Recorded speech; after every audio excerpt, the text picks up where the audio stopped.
নমস্কার বন্ধুরা, সবাই কেমন আছো? আশা করি সবাই ভালো আছো। আমার পল্লী জননী কুক সেন্টারে নতুন একটা পর্ব দেখার জন্য সবাইকে জানাই স্বাগতম। আজকে দেখো ভাপা পিঠা রেসিপি নিয়ে তোমাদের সাথে হাজির হলাম। এই যে দেখো কত সুন্দর হয়েছে। এই যে দেখো একেবারে পারফেক্ট ভাপা পিঠা তৈরি করেছি। এই পিঠাটা কিভাবে তৈরি করলাম, তো তার জন্য দেখতে হবে প্রথম থেকে শেষ পর্যন্ত। আজকের এই পিঠাগুলো তৈরি করব পিঠা ছাঁচ ছাড়া। অনেকেই তো আছে যে ছাঁচ নেই, তো পিঠা তৈরি করব কিভাবে, ছাঁচ ছাড়া পিঠা তৈরি করতে পারেই না। তো তাদের জন্য আজকের এই রেসিপিটা। তো তোমরা দেখতে থাকো, আর দেখার শুরুতে কিন্তু একটা লাইক করে দিও। আর নতুন বন্ধুরা চ্যানেলটা সাবস্ক্রাইব করে পাশে থেকো। দেখো ভিতরটা কত সুন্দর হয়েছে, অপূর্ব সুন্দর হয়েছে, আর খেতে কিন্তু অপূর্ব হবে। তো তোমরা কেউ কোথাও যাবে না, দেখতে থাকো প্রথম থেকে শেষ পর্যন্ত। দেখো তাহলে তোমাদের পিঠাটা এত সুন্দর হবে। তো দেখো এখানে আমি চাউলের গুঁড়া নিয়েছি, এটা আছে আতপ চাউলের গুঁড়ো। আর এই যে দেখো নতুন খেজুরের পাটালি। তো দেখো এই পাটালি গুলো নিয়েছি। পাটালি গুলো না এখন অনেক দাম আছে, এখানে হাফ কেজি পাটালি আছে। তো 300 টাকা করে খেজুরের পাটালির দাম নিয়েছি। দেখো আমি একটু ভেঙে নিচ্ছি একটা থালার ভিতরে। দেখো নোড়া দিয়ে আমি একটু এই যে এইভাবে একটু ভেঙে নিচ্ছি। তো সবটা গুড় লাগবে না, তো একটু খাটো খাটো মানে ছোট ছোট করে ভেঙে নিয়ে তো সেগুলো রেখে দেবো। আর যেগুলো অনেক গুঁড়ো হয়ে যাবে সেগুলো পিঠাতে আহ দেবো, আর বাকিগুলো আমি রেখে দেব। যেটুকু গুড় লাগবে সেটুকু আমি নিয়ে নিয়েছি। এই যে দেখো আর একটু ভালো করে গুঁড়ো করে নিলাম। আর এদিকে দেখো আমি আতপ চাউলের গুঁড়ো নিয়েছি 2 বাটি। তো এর ভিতরে আমি 1 প্যাকেট গুঁড়ো দুধ দিয়ে দিলাম, বাড়িতে ছিল সেই প্যাকেটটা দিয়ে দিলাম এর ভিতরে। তোমাদের কাছে যদি থাকে তো দেবে, না যদি থাকে দেওয়ার দরকার নেই, তবে দিলে গুঁড়ো দুধটা দিলে খেতে ভালো লাগবে। তো এর ভিতরে দিয়ে দিলাম স্বাদ মতো লবণ। এবার লবণ আর গুঁড়ো দুধটা ভালো করে মিশিয়ে নেব। এবার এই গুঁড়োর ভিতরে অল্প করে জল দিয়ে আমি একটু মিশিয়ে নেব।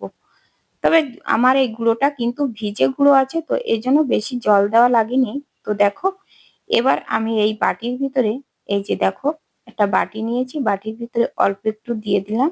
দিয়ে তো এবার দেখো নারকেল কোড়া দিয়ে দিলাম, দিয়ে এর উপরে গুড় দিয়ে দেবো এভাবে। তবে গুঁড়োটা কিন্তু এই যে মুঠ করে ধরতে হবে, যে যখন দলা হবে তখন বুঝতে হবে যে হয়ে গেছে। কিন্তু আমি তখন আমার আর কি ক্যামেরাটা বন্ধ ছিল, এই জন্য দেখাতে পারিনি। এবার একটা কাপড় নিয়েছি, পাতলা সুতি কাপড় নিয়ে এই যে একটা ফানেল, ফানেলের ভিতরে এই যে দিয়ে দিলাম।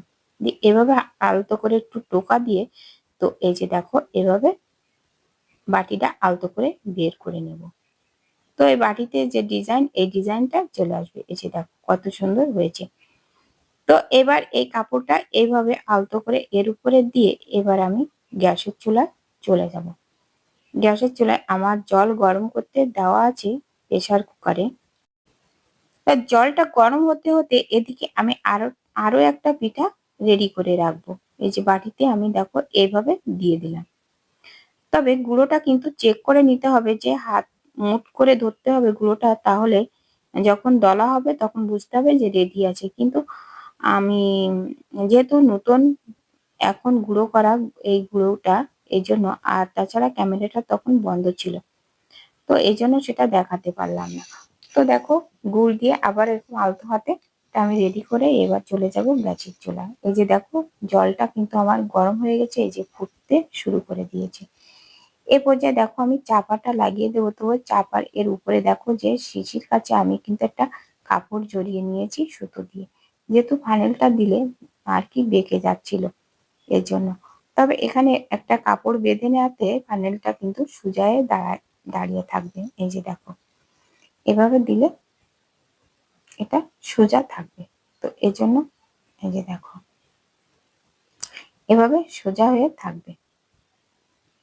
তো এভাবে 1 মিনিট রেখে দিলে কিন্তু আমার পিঠাটা কিন্তু রেডি হয়ে যাবে।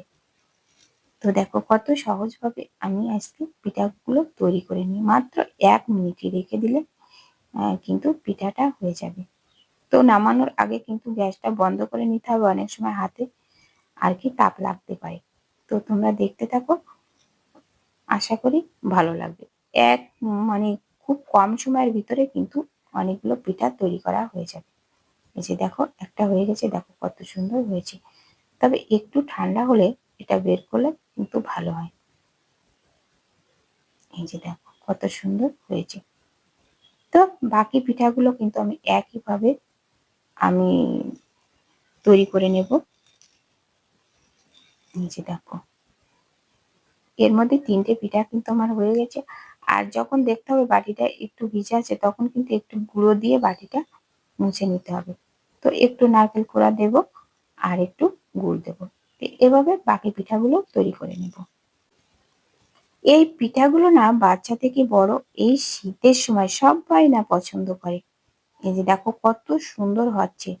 এই যে দেখো ভিতরটা তো অনেক জুচি থাকবে, আর উপরটা দেখো কত সুন্দর হয়েছে। মানে খুব সুন্দর সেদ্ধ আছে পিঠাগুলো। এই যে দেখো সব পিঠাগুলো কিন্তু আমার তৈরি হয়ে গেছে। আমার এখানে 8টা পিঠা তৈরি হয়েছে। এই যে দেখো কত সুন্দর হয়েছে। একদম কোনো পিঠা কিন্তু একদম ফাটেনি। তো দেখেছো কত সুন্দর হয়েছে। তো দুই একটা এই যে পাশ দিয়ে সাইড দিয়ে একটু গুড় বের হয়ে গেছে। তো তাপ লাগলে তো গুড়টা গলে যাবে। তো এই যে দেখো, তো আর খেতেও কিন্তু দারুণ হয়েছিল। তো তোমরা বন্ধুরা কিন্তু এভাবে তৈরি করে খেতে পারো। এভাবে তৈরি করে খেতে দিলে সবাই কিন্তু প্রশংসা করবে। তো বন্ধুরা আজকের ভিডিওটা কেমন লেগেছে কমেন্ট করে জানাতে কিন্তু ভুলো না। আর বন্ধুদের সাথে একটু পারলে শেয়ার করে দিও। আর লাইক দিতে ভুলে গেলে একটা লাইক করে দিও। আর নতুন বন্ধুরা চ্যানেলটা সাবস্ক্রাইব করে পাশে থেকো। আজ এ পর্যন্ত, দেখা হবে পরবর্তীতে।